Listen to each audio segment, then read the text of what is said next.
Hello guys, magandang araw po sa ating lahat. Hito na naman po ako upang maghatid ng kaunting kaalaman na naman about sa electrical na mga devices, equipment at electrical education na makakatulong sa ating pamumuhay. Bago po tayo mag-proceed sa ating topic, gusto ko lamang po kayong anyayahan na manood ng aking munting channel. Sana'y suportahan niyo po ako kung bago ka lang pong naligaw sa aking channel. Please watch and learn at huwag niyo pong kalimutan subscribe at paki-tap ang bell button para sa mga update video. Salamat.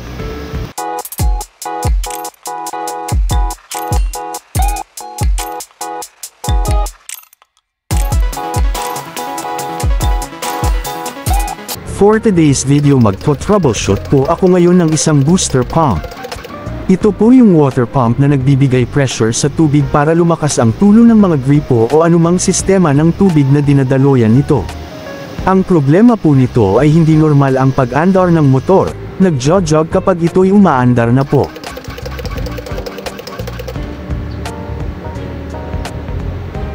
Nag-observe lang muna ako dyan kung ilang pressure ang cut-off at cut-in ng booster pump. Nasa 20 PSI yung cut-in, 40 PSI naman ang cut-off.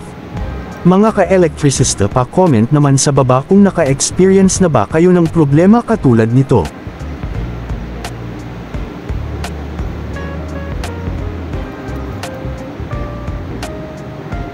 Try ko ulit na paandarin ito. Binuksan ko na ang discharge gate valve para mapadali ang pagbawas ng pressure ng tangke at para umandar ito agad.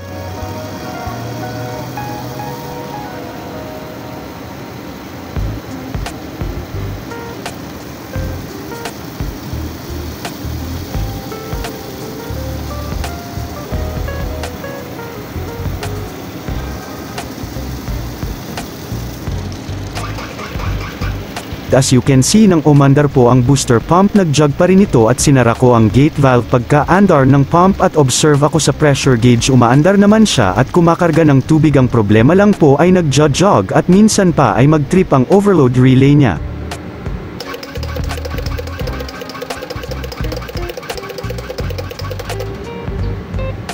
Ngayon ay try ko naman po check ang pressure switch niya, baka po ay madumi na ito o kinakalawang na sa loob at baka need na nito linisan ang mga contact terminal nito o di kaya need ng pressure adjustment. As you can see mga ka-elektrisista, may kalawang na ang ibang part ng pressure switch need natin tong linisan, baka dito ang problema sa pressure switch.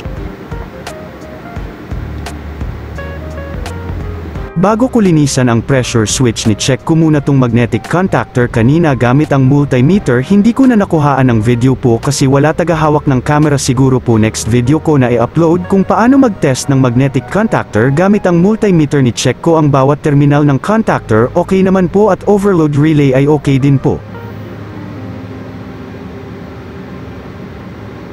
So ngayon, tapos ko na po lininisan ang pressure switch, palyado pa rin ang andar nito kaya nag-decide na akong i-adjust ang pressure nito. In-adjust ko sa 15 PSI ang cut-in at 35 PSI naman po ang cut-off pressure niya. Pagkatapos kong i-adjust, pinaandar ko ito at naging good running condition naman po ito at hindi na pumapalya. Yun lang po ang aking experience sa pag-troubleshoot ng booster pump, at kung may iba po kayong idea sa mga ganitong problema, paki-comment na lang po sa baba.